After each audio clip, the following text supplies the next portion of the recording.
able to do this and stuff. But my brother had an emergency, so but Oh, good. We here now. yeah, we here now. So well, today, everyone, we got a very special guest with us. So if you didn't know Tiny Adams, I'm starting right now. So welcome to the Full Court Dreams, the Underdawgs Voice.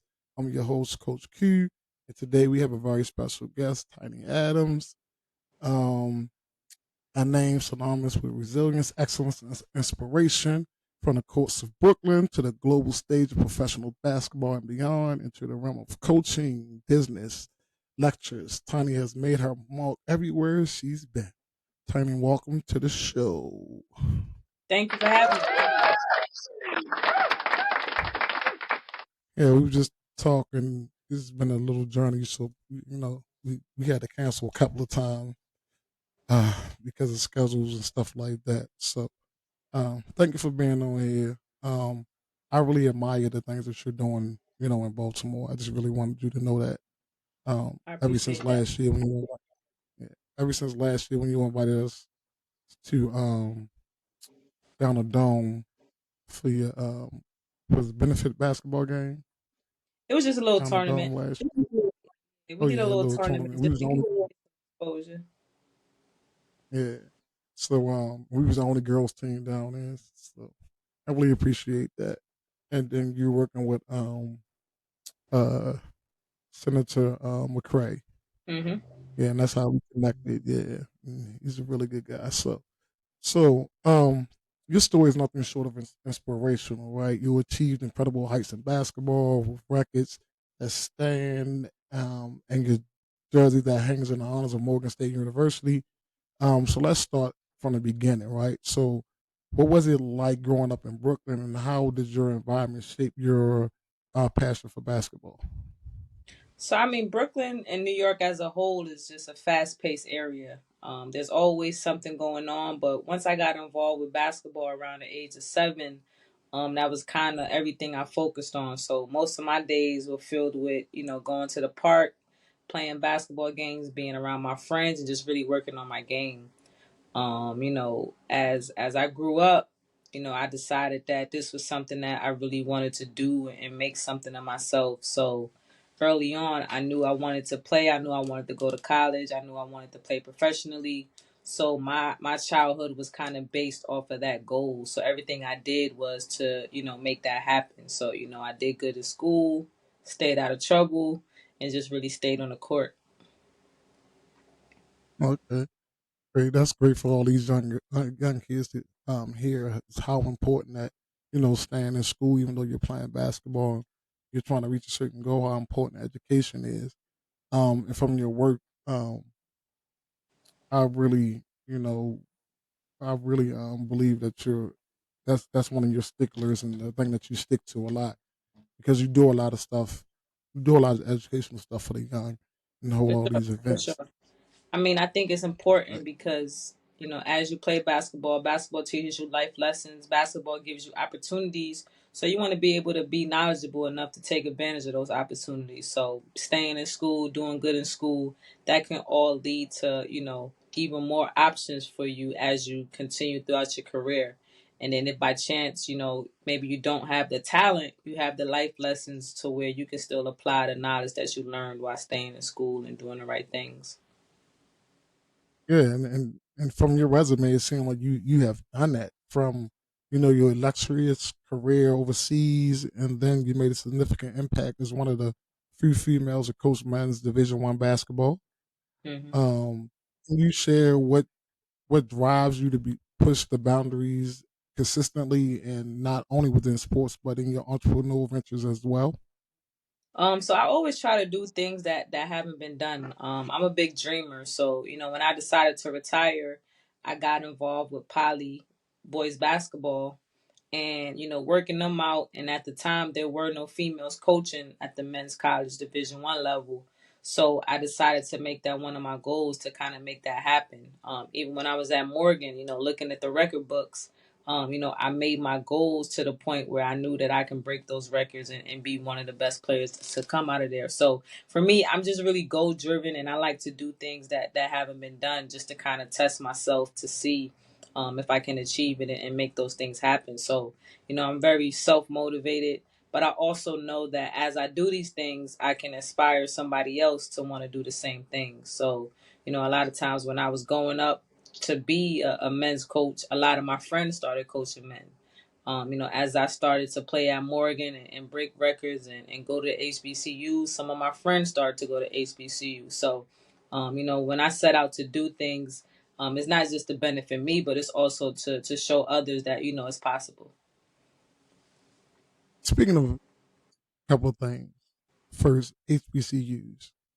Um, a lot of my girls that I coach want to go to HBCUs. Um, Mhm. can you tell me why you chose HBCU over any other college that try to recruit you or anything like that? So to be honest, I didn't know anything about the process. I didn't know anything Mm, about HBCU till I got to Morgan. So I can't claim that, that okay. was something that I set out to do, but everything Mhm. happens for a reason. So, initially I didn't know about AAU. I was just playing in the tournaments and the leagues in New York. I played one summer of AAU and I actually verbally committed to Syracuse.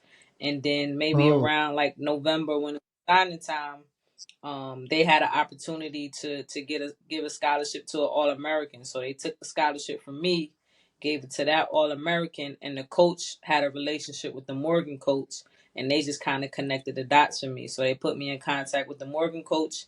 I came down here for a visit.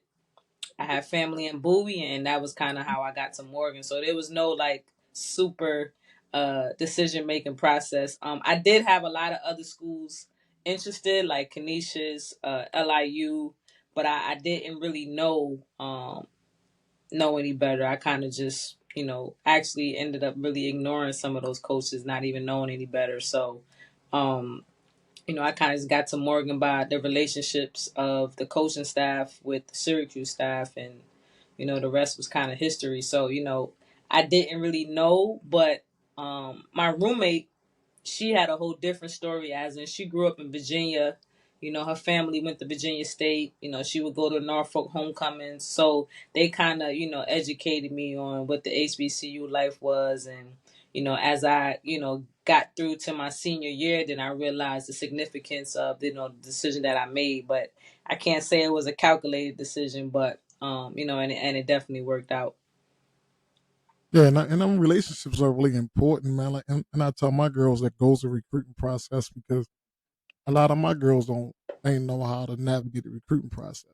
So me as a coach and coaching these young ladies, I had to learn how to go through the recruiting process.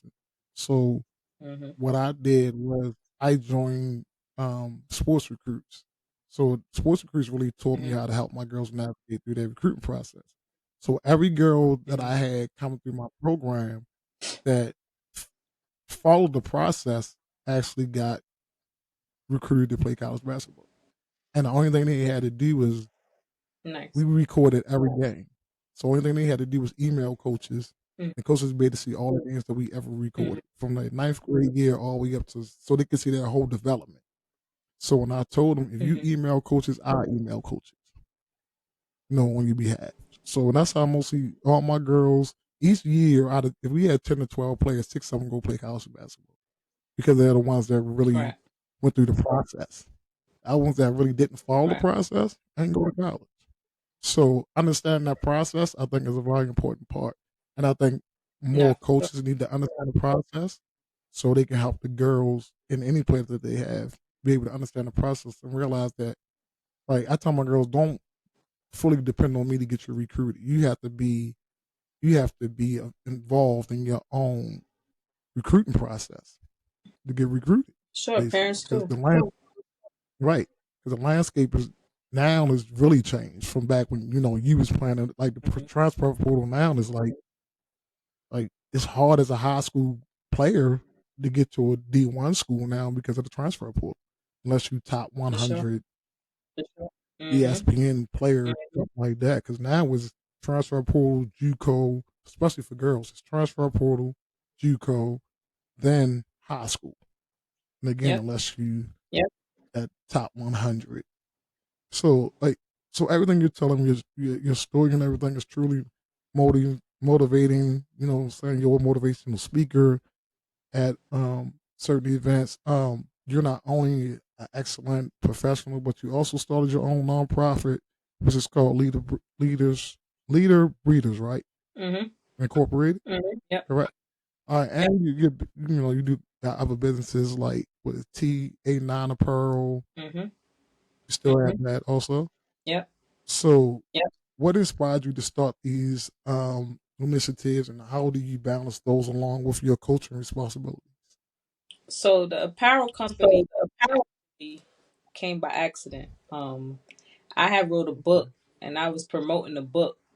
So to promote the Mm-hmm. book, I wanted to shoot like little videos just to try to get people interested in it. Because back then, not a lot of my peers read. I mean, honestly, I didn't even read that much. So I was trying to get creative with marketing the book. So to shoot the videos, I got 3 shirts and a hoodie made with my logo on it. And whenever I would Okay. post these marketing videos, people would ask for the shirt as opposed to the book. So I'm like, yo, I'm not selling shirts, I'm selling books. But everybody like, Right. well, if you sell both of them, we'll buy them both. So that's kind of how the apparel company came about. And honestly, the support from everybody in the basketball community and just in New York, it forced me to create a business.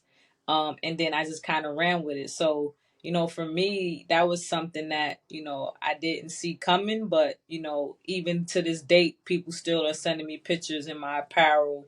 And it's good to know that, people want to represent me and, they support me and that, that logo kind of gives them motivation and inspiration. The nonprofit is something that for me, I've always wanted to help the youth in any capacity that I could. So as I Mhm. got older and realized there were things that I wanted to do, it just made sense to get the nonprofit started and work everything through there. Sometimes it's good to do things with my name on it, but I feel like I can get a larger reach as an organization, as just instead of just being Tiny Adams. Of course, everybody's going to know when they see Leader Breeders that it's a representation of me. But I wanted to Mhm. create that so that we were able to do things and also obtain grants and different support that you can't necessarily get as a typical business owner. Um, the vending machine company was just something that I wanted to try. So I have Mhm. about 2 vending machines, just trying to really figure out that process. I'm from New York, so I'm kind of like the ultimate hustler, where I'm just trying multiple businesses. But to balance it is all about the time management and staying organized. So I have my calendars, I have my to do list. I'm staying on top of things. I'm making sure I communicate with whoever's going to be helping me. So it's a lot to juggle, but as long as you're staying organized and when deadlines are coming, what's going on. It's not that hard, but it is a lot to manage multiple businesses and entities, and still have a personal life as well. But I'm passionate about everything that I'm into, so that's kind of what keeps me going. Yeah, so you think like for when you start playing college basketball, you got to have that time management thing down pat, right? So do For you sure. think playing college basketball really helps you with that? You know, with your time management for all your businesses and stuff now. Yeah, definitely. I mean, the student athlete schedule is crazy. Like you're literally doing something from 6 a.m. to 7 p.m. sometimes. So, going through that process as a student athlete, it definitely taught me how to manage my time, how to prioritize, how to take care of myself. Making sure I'm eating and sleeping despite everything that needs to be done. So, it definitely gave me the tools to be able to operate and do multiple things, because as a student athlete you have to multitask. You have to be able to function at a high level in the classroom, out the classroom, on the court. If you have appearances you have to do. So I definitely do think that being a student athlete prepared me to be an entrepreneur and a CEO. Yeah, and just like you, and we're gonna get to that part in a minute. But just like you, like I wrote a book, um, Full Court Dreams, JJ's journey through basketball and life of basketball. And it's basically about um all the girls that I recruited, and I put all of them into this one girl and her journey for basketball, and that led me to doing this podcast. You know what I mean? Right. So just how your book led you into the Pearl thing, you know, Yeah. this Yeah. same thing happened with me. This that led me into. I'm like, it'd be a good idea for me to start a podcast and get everybody, especially the young females out here that's playing basketball, and so they can tell their stories and maybe to motivate, these other young players that's coming up. Um, maybe to Hmm. motivate them, and somebody coming on and you hearing that story, you're like, you know what, I'm going through the same thing. So this is one of the reasons why I do this. And from reading your story, because I try to do my research on everybody that I bring on the show. So doing the research on you, and I'm remembering from last year, I said I really need to get her on the so she can talk about her story. So you have an amazing story, right? So it's amazing how you're able to manage everything. And now shifting gears a little bit to the little to your book right now. You penned an autobiography series called Tiny Setback, uh, Major Comeback. What's the core message you aim to deliver through your book, and what do you hope your readers take away from your story?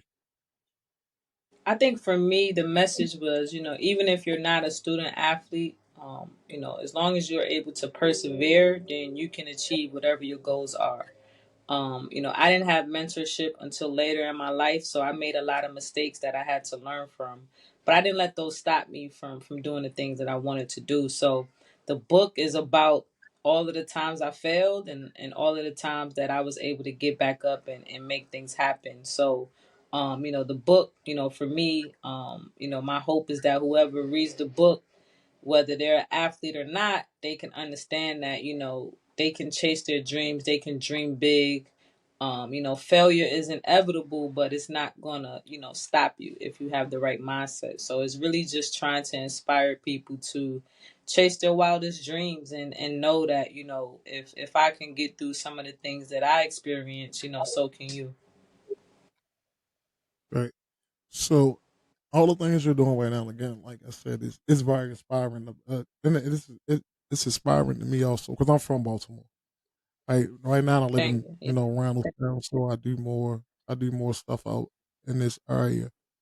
But it's some Mhm. things that I want to do in Baltimore also. We'll talk about that. But um, Mhm. what type of advice can you give somebody that's coming up right now that's looking to get to the next level? Because I know right now you're still a assistant coach at Loyola. Are you still coaching there No, I stepped at I stepped Loyola? away in April to do full time with Leader Breeders. So I'm not coaching at Loyola anymore, but I get my coaching fix Okay. in here and there through Leader Breeders. Oh, so Yeah. that's why they got the job online right now, huh? I was thinking Yeah, about yeah, applying for that. yeah. I was thinking about applying for that, but I'm more like I like coaching girls better than I like coaching boy guys. So Gotcha. I ain't Gotcha. I ain't trying to go. I ain't trying to go. But I seen some of your training videos that you be doing. You still be training the guys at the school, and the guys still Yeah, coming to yeah. I train. still train some of them. If they ask me to get in the gym, I'm not gonna tell them no. But as far as coaching, I had to step away because I wanted to really pour into Leader Breeders. But to answer your question, I think if you're looking to get to the next level, whether it's middle school to high school to college, you got to go about it in a serious manner to where you're really dedicated, you're committed, and you're focusing on improving. You're not focusing on what it looks like and all of the glamour of it. Like, you really got to work because there's so many people trying to obtain scholarships and spots and things of that nature. So you really have to do things that's going to separate yourself. So figuring out what your weaknesses are, dedicating time to the gym and playing. I think a lot of times right now, this generation gets a lot of training, but they don't play enough. Mm-hmm. So they're used to the drill work, but they're not able to react. Like they're predetermined a lot of the stuff they do. So I would say, as much as you're training, you got to play twice as much and play with different people and ages and different genders, because you really just have to start to have a feel for the game. I mean, most coaches are looking Right, for right. people that have good feel, that know how to play the game. So I feel like right now there's a lack of basketball IQ because everybody's just working out with their trainer, so they don't know how to play the game because they haven't been in these situations. Like when I grew up, Right, all I did was play, so I know, like, right. I know everybody's gonna try to block my shot, so I may do a floater, I may do a double pump. I know if I cross Mhm. over and go by somebody, they're gonna try to hit it from the back. So I know if I go by somebody to cross over, Ball because out. these are the Right. things I experienced by playing. I'm not gonna get those Mhm. same kind of reps in a workout because the cones don't move. So Don't you're not move. going to be able Right. The to, Phillies don't move. simulate those. So, that's the basis of it. But I think, training is great. I have nothing against training, but you still have to play and bring your game to a certain level that, teams and coaches can feel like you'll bring something to the table and really impact winning. But also I Yeah, think, so like I said, you have to seek out mentors. Like, if you're in middle school, find somebody in high school and college, just so they can give you their experiences and they can tell you how to learn from their mistakes. Don't be afraid to ask for help. Like, there's a process to it, but it's not impossible. right. So that's what I try to do with my program. Like this year I have sixth through eighth graders playing with each other. So they playing up to eighth grade. Hmm. But my college girls and the girls that are going to college next year, they come in after them, after they get finished practicing. So Hmm. I tell them to come in early. So I got my middle school girls actually scrimmaging my college girls. Then my college girls will Nice. talk to them about, and things like that.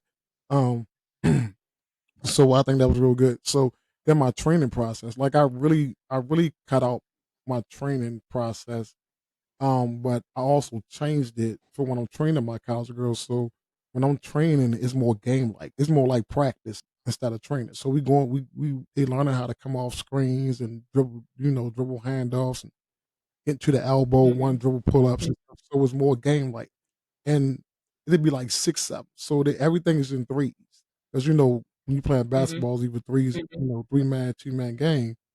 Um, Yeah. Actions. So we're practicing those type of things. We do some skill work also, but these girls are pretty skilled. So I don't gotta spend a Hmm. lot of time on you Hmm. teaching you dribble moves and all that stuff. It's more game like. Everything is more Yeah. game like. So that's how my Yeah. training start. And I tell people, if I'm going to train you, I gotta have 3 other people there. I'm not just going to train you one unless I'm working on a specific skill with you. Like if you just want to work on your shooting, Hmm. and we breaking down your shooting form and stuff like that, then I can. But if we're getting in the gym, the way we're getting in the gym now is that no, we're doing actual basketball stuff, not just going through cones and stuff. No, you got to go 1-on-1 with somebody. You got to learn how to come off screens with somebody chasing you. You know what I mean? And we had 2 balls where we have one girl and we had a big come up inside the screen, or anybody come up inside the screen. They roll, we hit that. That girl popped to the elbow. We passed the ball to her. She take the shot from the elbow. So it's basically all basketball actions. So I think that's the way training should go, because, like you said, Hmm. that 1-on-one training and like half the stuff. I listened to Gilbert Arenas the other day, and he was talking. He was like, all this training stuff you're not even going to do in a basketball game. All this 5 dribble combos and you're in trick shots and all that. You're not going to do that in a basketball game. When did you ever see anybody do it in the basketball? You might do it one time. So why concentrate on something you're going to do one time? We need to concentrate on something that you're going to do multiple times in the game. So that's for my college girls now and my young girls now. That's how our practice and our training is. It's now it's everything is game based.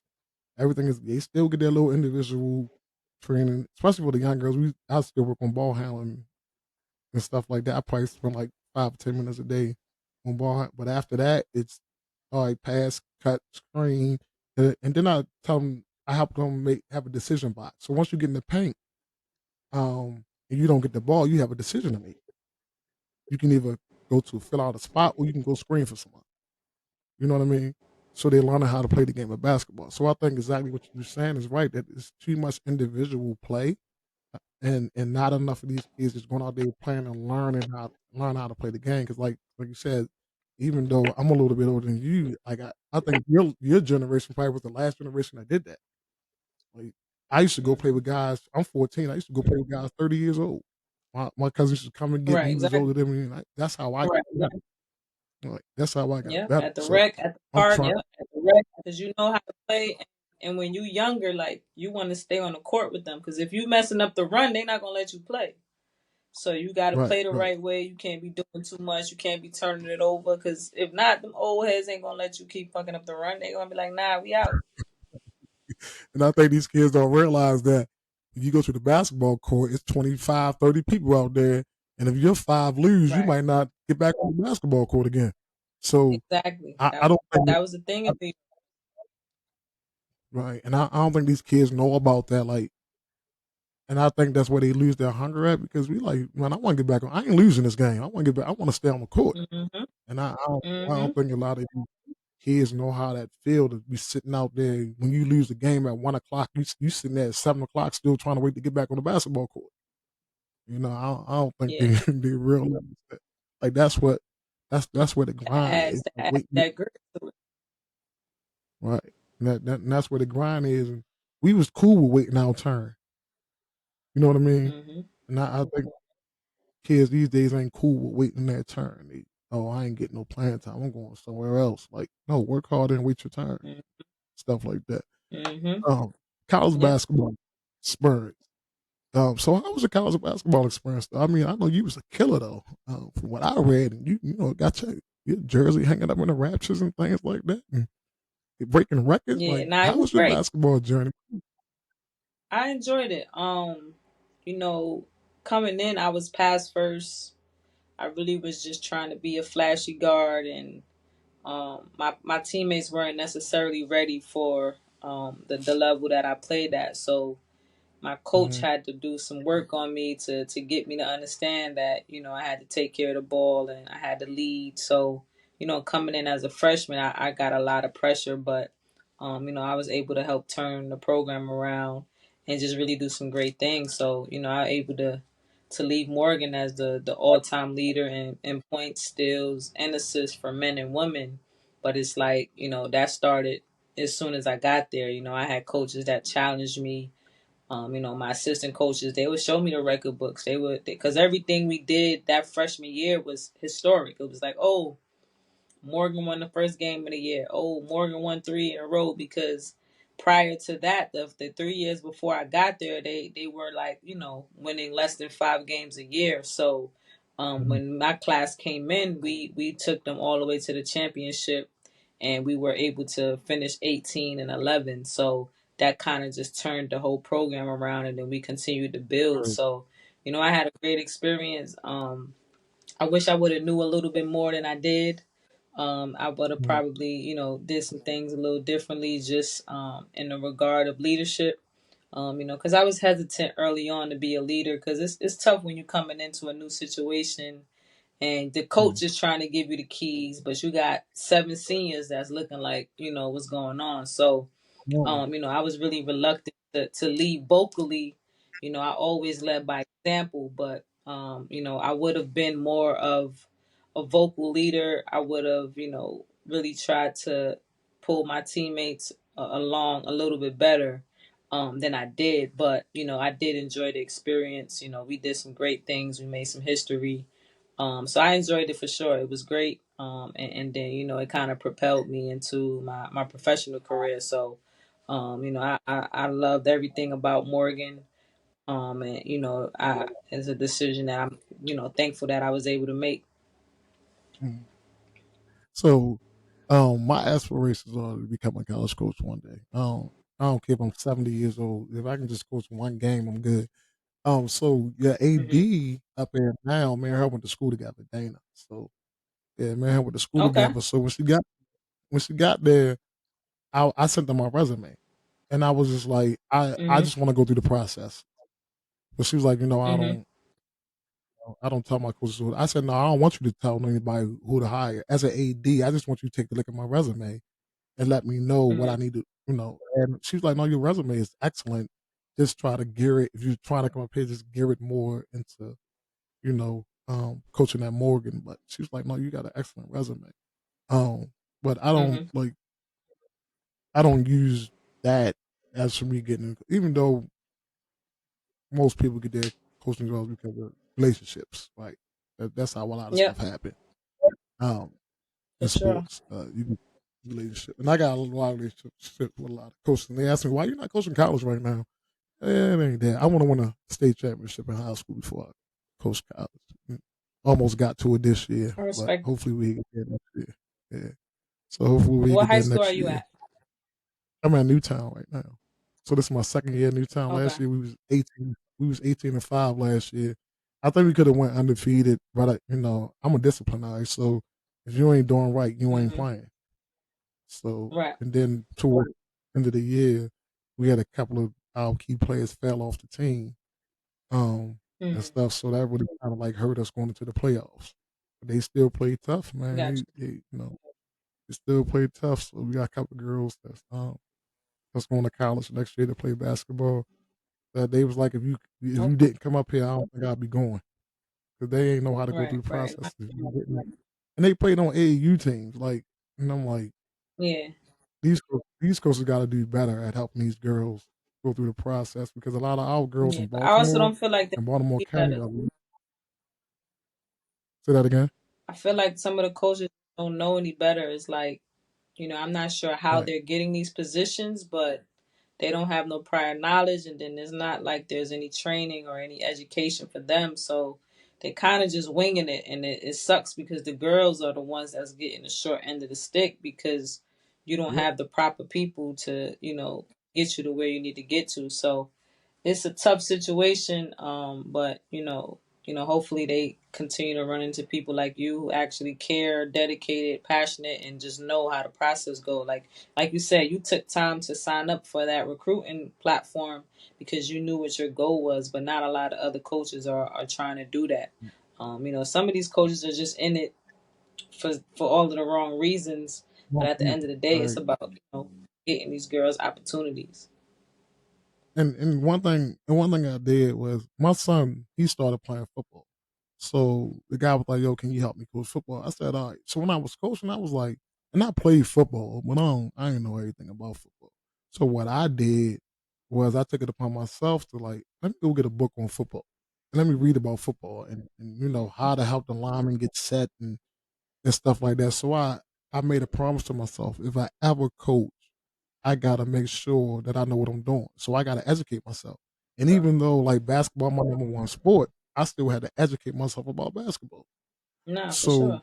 instead of There's me, always room to yeah, instead grow. of me being right. So and I'm still learning. Like I still learn, I still read, I still, listen to coaches. I go to practices. I'm trying to go to Dawn Staley practice this year. I emailed her. I went to UConn before COVID. I went to UConn, met Hmm. Gino, and Gino he's the most like he. I don't know why people think he's mean and nasty. Like he's the most approachable person coach I have ever been around. Like he sat there and Hmm. talked to me for like 15, 20 minutes each coach. Like after Hmm. practice, before practice, anything y'all need, let me know. Y'all can come back anytime y'all want to. We had great conversations about basketball and stuff like that. He was so welcoming. Him and his staff was so welcoming. And I don't know why people get that man a bad rap because like, and I think It it's ain't that. He of just real. perception. He real, yeah, exactly. And I think that's why Yeah, me and him relate real. because he real, and I'm real. Like I don't lie to none of my girls. I tell my girls the honest to God truth, and my girls have a hard time going to go play for a coach in college that don't do that. Like if you talk to any of my Hmm. girls, they like I don't like soft coaches. If you ain't telling me the truth, Hmm. if you ain't hard on me, I can't play for you.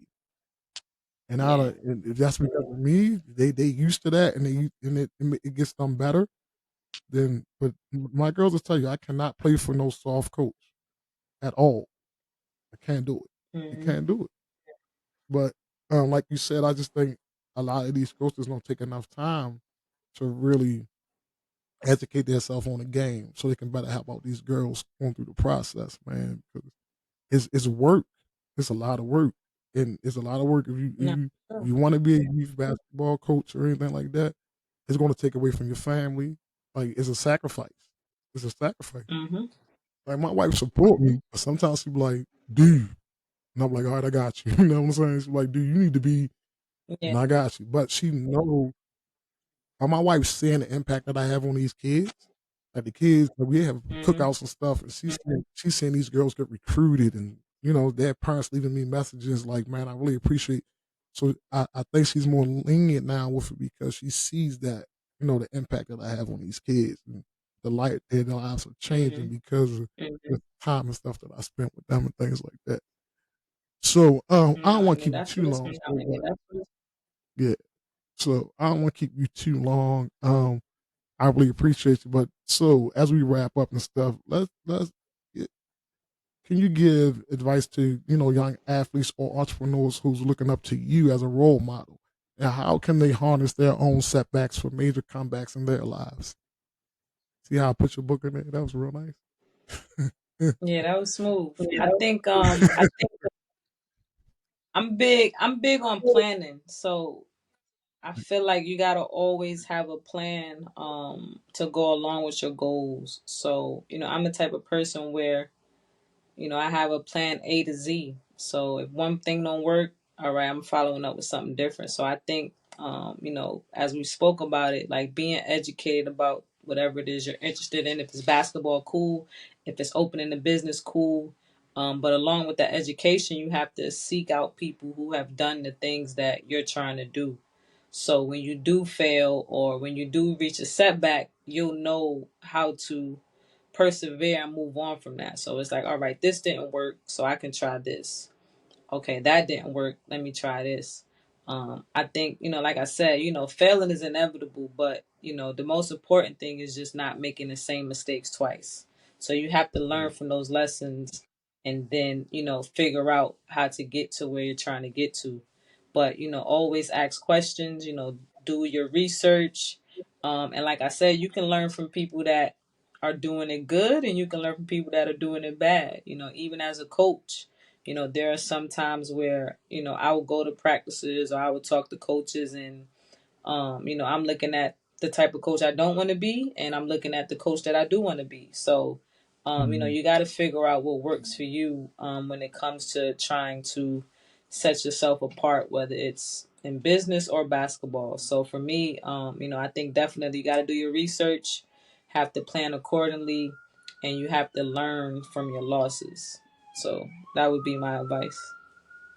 Okay, okay, that's some good advice. Some good advice.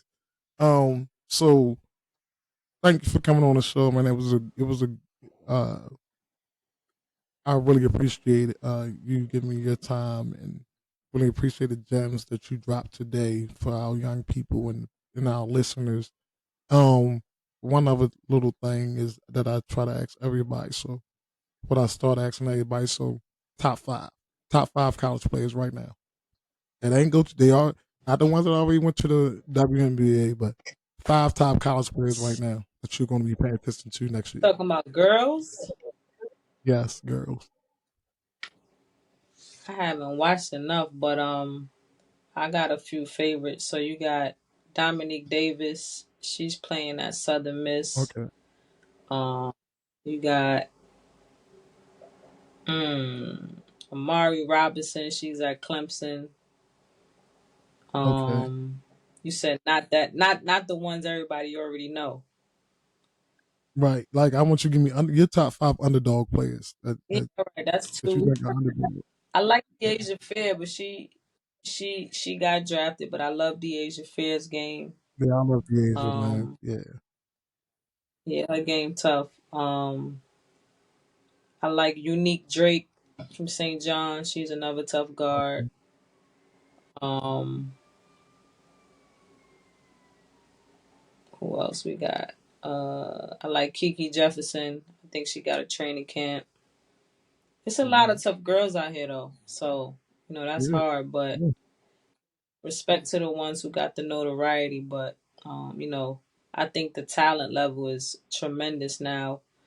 You know, everybody's not getting the same exposure, but when you look at them stats and you see those highlights on Synergy, you'll see that, you know, there's a lot of great players out here, you know, doing their thing. And, you know, it's great to see that, you know, women's basketball is getting the attention that's needed. I always felt like the missing link was just telling the stories. So I'm hoping that they will continue to tell the stories, because once they do that, then more people can relate. So I know we followed Caitlyn around all year, but there are other players that need to be known and sharing how they come up.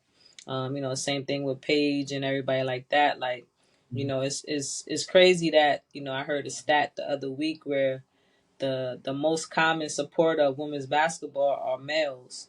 So it's like we got to Right. continue to tell the story so that women start to support women and understand that, you know, yeah, we play sports, but you know, the things we've been through is just as similar as the things you've been through in the professional world. Like we got to create that relatability so that more people will be interested in tuning in, because like, oh, I know Tiny, she from Brooklyn. I'm from Brooklyn. Oh, I know Tiny, she grew up at the St. John's Rec. I grew up at that rec. So I want to support her. So I think we got to continue to share the stories just to create that, you know, that relatability to where people will want to be invested in support just because of them being able to see themselves in the players. Like we all know LeBron's story. We know Allen Iverson's story. We know Kobe's story. So we're able to relate. But if we share the same stories on the women's side, then you know that can lead to more, you know, deals and you know support And everybody you just named are all they are all big supporters of women basketball. All of them are big for supporters sure. of women basketball, and and this is another reason why I'm doing this show, and I have as many females on here so they can tell their story Right. about their playing basketball now and before, and help girls along the way that feel as though that they are underdogs and they're not, they're doing all the hard work but not really getting, the notoriety that they need. Um, and like I told one girl today that I interviewed, I was like, sometimes being an underdog is the best thing in the world. Like you just show everybody once you get on that court, you let your play talk for you, and stuff like that. You have a good support system behind you. But you let all that play that you're doing, all that hard work you're doing, you let all that shine on that court. Um, and Yeah. and Gotta if stay you're good, ready. they're gonna find you. Ready. Right. You just gotta For stay sure. ready. If you're good, they're gonna find you. Yeah. So, um, again, it's been an absolute pleasure for having you on the show. Your journey is a testament of power and determination, and your spirit for never giving up. So, thank you for sharing your story with us today. So let everybody know where they can reach you. Um, where they can follow you at, things you got coming up, and things like that. Okay. Well, once again, I definitely appreciate you having me. You can follow me on Instagram, Coach underscore TA9.